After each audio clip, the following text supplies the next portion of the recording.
What is up today, guys? I am back and I'm here to talk with you about another concept in gender slash feminist philosophy, and that's going to be the term gender or the various meanings of the term. So I know that a lot of you are probably confused when you hear this word in contemporary discourse. I know I sure have been in the past. So I want to give to you just a short presentation of the many meanings of this term. So, we really have to get clear in contemporary discourse, whether it be in the political sphere or in your own discourse among friends, family, etc., or in the classroom, wherever you're at, you want to get clear on what gender really refers to. There's a lot of confusion around this. And it seems to me that as of now, there really are four different meanings of the term.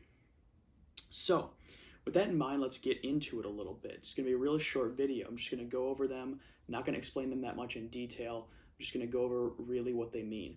So, in the first sense, gender has been used and is still sometimes used as a way to speak of biological sex in a politically correct way. So, for example, when forms ask you what gender you are, this is often what they mean. And when you see sort of those like alt-right or right-wing, bros on the internet who are like, oh my gosh, how many genders are there? And they say two. Peter Boghossian just made a video on TikTok about this where he camped outside of some sort of left-leaning clinic and, tried to provoke people by having a sign that said there's two genders. This is really what those situations are referring to. They are not referring to gender in a technical sense. They're referring to gender, but using it to speak of biological sex. And so this is actually what Mari Mikkola, a feminist theorist, says in her book, The Wrong of Injustice, which was published in 2016 on page 23. She notes this definition, this use. So really, I would highly suggest that you don't use the term gender to refer, or you don't use the term gender in this way. It just adds to the confusion. Instead, just say biological sex. Just say what you mean.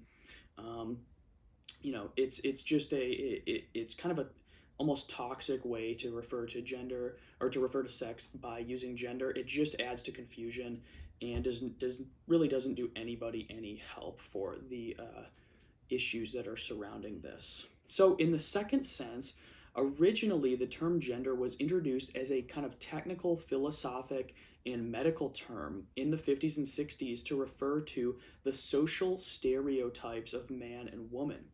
Oftentimes, this was assumed to follow from underlying biology. And this seems to be a very common way that people in the conservative political movement, such as Ryan Anderson in his book When Harry Became Sally, use the term. And I've heard this a lot. So again, this second sense of the term gender is used to refer to social stereotypes surrounding masculinity and femininity following from some sort of underlying biological component. And this is going to be really sort of the traditional notion of gender, the social expression, you could to put it another way, the social expression of some sort of underlying biological reality. And this is again going to be how a lot of mainstream conservative thinkers, Republican thinkers use the term.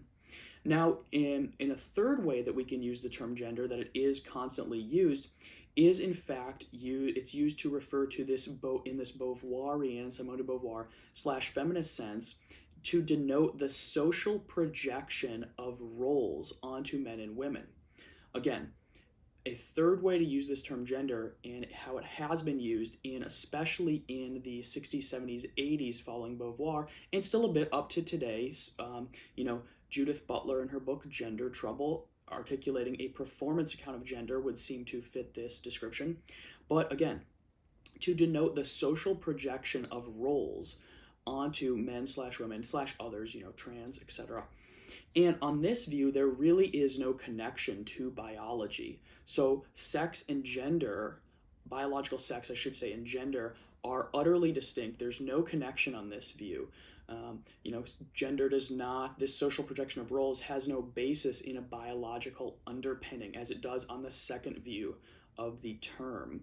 So again, if you want more information on this view, you can go to my previous video, a history of gender theory. And you can also start to think about the difference. I want you to pause the video and think about the difference between or 2 and 3. So, pause the video, write those out, think about the difference between those.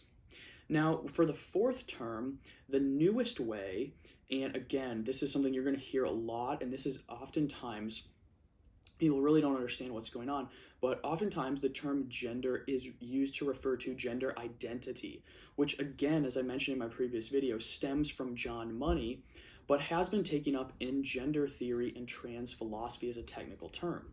So gender identity is going to be that inner psychological state that one has and results from one's gender role or how they portray themselves to society.